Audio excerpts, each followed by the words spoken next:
There's a type of story where an ordinary person wakes up inside a video game, and from that moment, they have an advantage over everyone around them. Not strength, not magic, just this. They know the world has rules, quests, stats, levels. Everyone else is just living. Now here's the uncomfortable part. You have spent 300 hours leveling up a character in some game. Meanwhile, the character you play 24 hours a day is still running on default settings. Why does a game feel more alive than your actual Tuesday? Let's find out.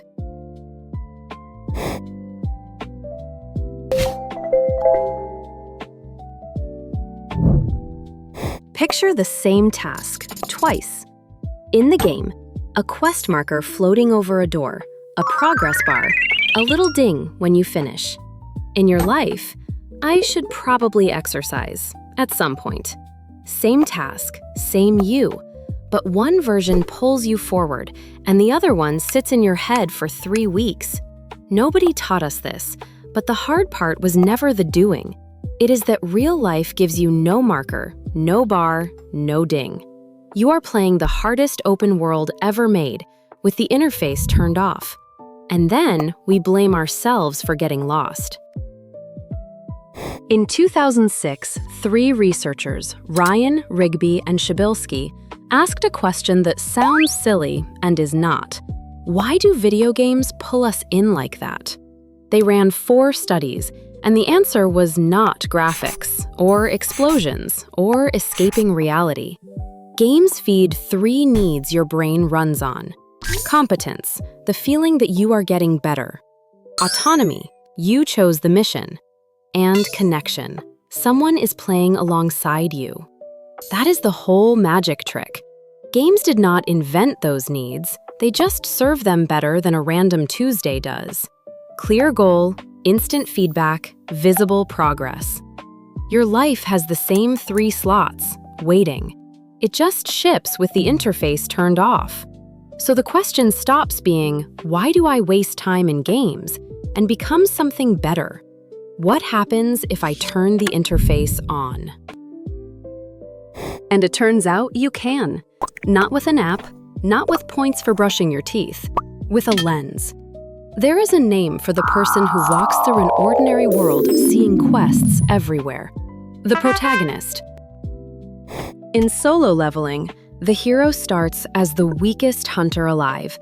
What makes him unstoppable is not talent, it is a window only he can see. A system that hands him a short list every single morning. Run. Train. Done. Rewards. Next level. And watching it, you feel something weirdly close to envy. Not about the superpowers, it is that he always knows exactly what to do today. You can build that window for yourself, on paper, in 5 minutes.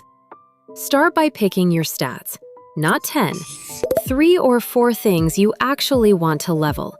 Body, mind, people, gold. That last one we trained in the last episode. One of those 4, by the way, decides the whole game, and almost everyone leaves it at level 1. Hold that thought. Then, under each stat, write 1 daily quest. And here is the rule that makes it work. It has to be level 1.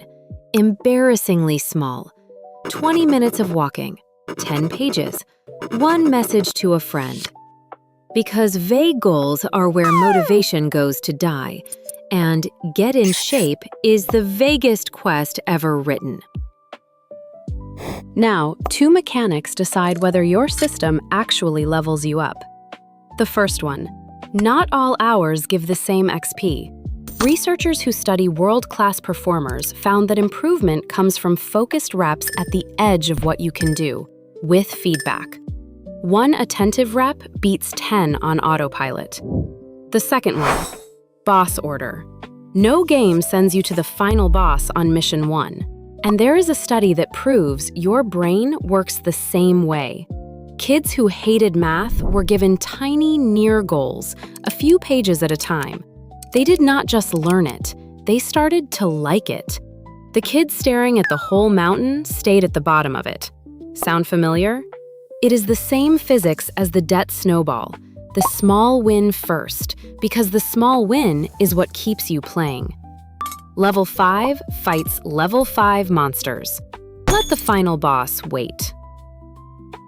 And then there is the stat I told you about, the one that decides the game, and almost everyone leaves it at level 1.